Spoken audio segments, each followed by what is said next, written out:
pendant les dernières années, et la façon de faire la politique et l'y aller au-delà de la rhétorique. On va y aller au-delà de discours, de débats et que décision et citoyens est faites à partir des offres en termes de discours, en termes de politique publique que candidat a fait. Et donc, les plus basé sur la capacité des partis politiques à mobiliser les électeurs pour bagay que relé et l'omio. L'omio, c'est sac pour moi. Ouais, et c'est dans la culture politique dominicaine, sac pour moi. Électeur, l'idée ouais qui ça parle l'avantage personnel, parle. Ouais, l'idée ouais que bon, s'il peut voter pour un candidat ou bien il peut voter en faveur d'un parti, et est-ce que là besoin de job? Est-ce que mon famille a besoin de job?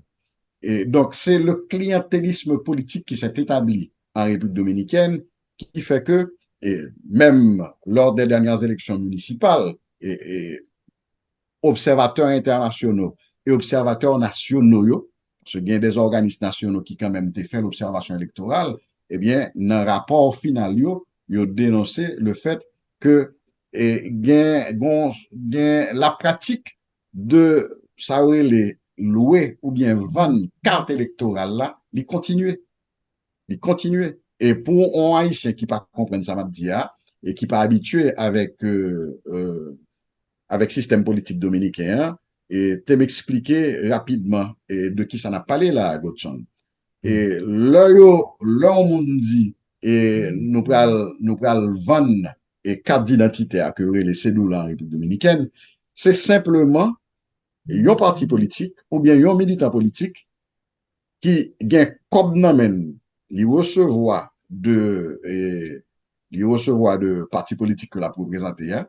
Donc, il gagne comme nomen pour capable bail un citoyen dominicain 1500 pesos ou bien 2000 pesos en échange que citoyen dominicain ça bali remettre li carte électorale qui c'est à la fois la carte d'identité nationale. Donc, c'est une façon pour que citoyen ça li parle voter en faveur d'un candidat adverse. Ouais, parce que, et militant politique ça travail c'est localiser, identifier des gens qui c'est des membres ou bien des sympathisants d'un parti adverse. Donc, ils ont empêché, ils prennent une carte d'identité à Nameni en échange de 1500, 2000 pesos, et puis ils ont empêché que Mounsa le vote. Donc, et c'est Moun Payo seulement qui a le voté. Ouais, donc, son pratique qui est très commune et qui continue malheureusement, donc qui affectait, je dirais, et ils ont le renforcement démocratique, la transparence dans le jeu démocratique. Ouais.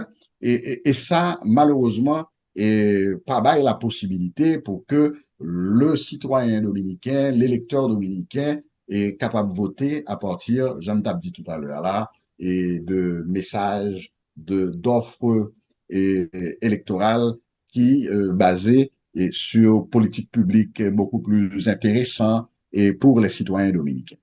Qui niveau de participation généralement que enregistré dans l'élection?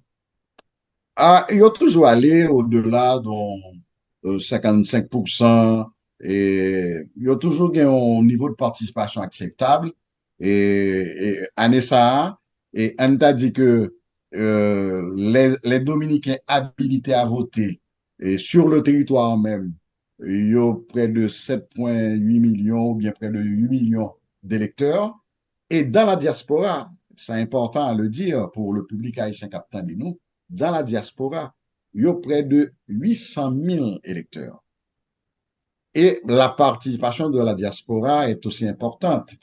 Et lors des dernières élections, les votes de la diaspora étaient aidés en pile à la PRM.